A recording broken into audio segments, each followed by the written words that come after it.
Uma vez que nós falamos sobre renda fixa, entender a renda variável já deixa subentendido algumas coisas.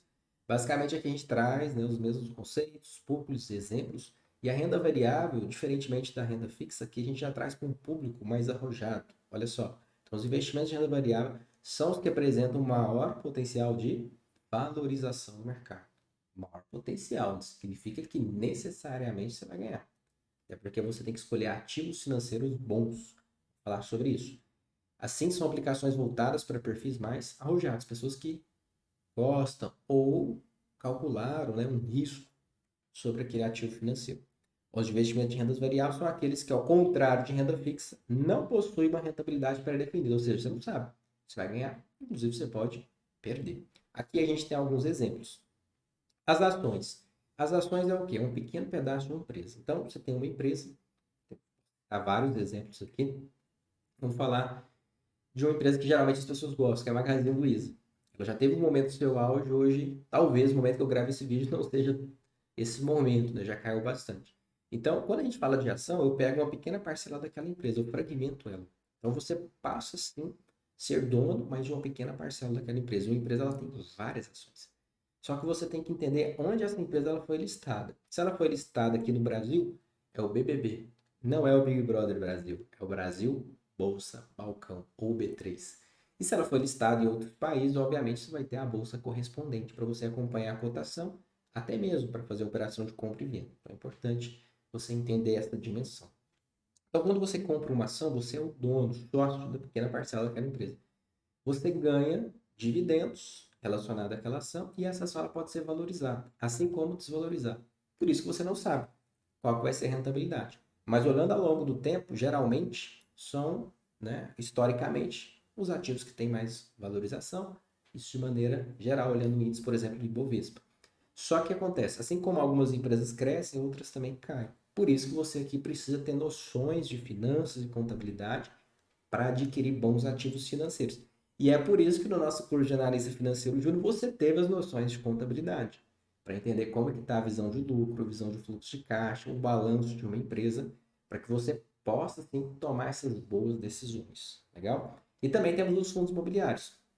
Nós sabemos que o brasileiro é encantado por imóveis. Um dos maiores sonhos dos brasileiros é ter o seu próprio imóvel, ou adquirir imóveis, ou imóveis comerciais para aluguel. Então, o fundo imobiliário é uma forma de você trazer esse sonho para mais perto, no sentido de rentabilidade financeira. Então, você vai ser dono de shoppings, galpões logísticos, sem necessariamente investir uma grande quantidade de dinheiro. Você passa a ser cotista. Em virtude disso, você ganha rendimentos periódicos. E a grande vantagem do fundo imobiliário é que você tem rendimentos, por exemplo, mensais. Já as ações, cada uma tem a sua característica, algumas distribuem de maneira anual, outra trimestral, outra semestral. Então você tem que entender qual é o fluxo daquela empresa, daquele ativo, e entender qual seria o melhor. De fato, os dois acabam tendo oscilações. De maneira geral, o fundo imobiliário ele acaba sendo um pouco menos volátil, né? Ou seja, tem menos oscilação do que as ações. Até porque, via regra geral, você tem um ativo, né, relacionado, por exemplo, a um tijolo, né, a um imóvel, o que garante, né, a percepção, tangibiliza, né, aquele ativo. Já a ação, às vezes, não deixa tão seguro, principalmente se sair alguma notícia relacionada a um demonstrativo que, por exemplo, tem um risco de ter alguma divergência ou fraude. Então, isso acaba prejudicando muito. Lembrando também que fatores, por exemplo, políticos, econômicos, acabam influenciando na cotação dos ativos, principalmente momentos de transição entre governos. Por isso que é interessante você ter uma visão também macro, uma visão ampla daquele ambiente e do segmento também que a empresa se encontra. E se você nunca viu falar sobre renda variável, também deixa uma tarefa para você pesquisar. Obviamente tem mais ativos aqui, né? Além das ações, fundos imobiliários, temos as criptomoedas, né? Tem um universo, né? Aqui seriam basicamente algumas recomendações para você dar os primeiros passos.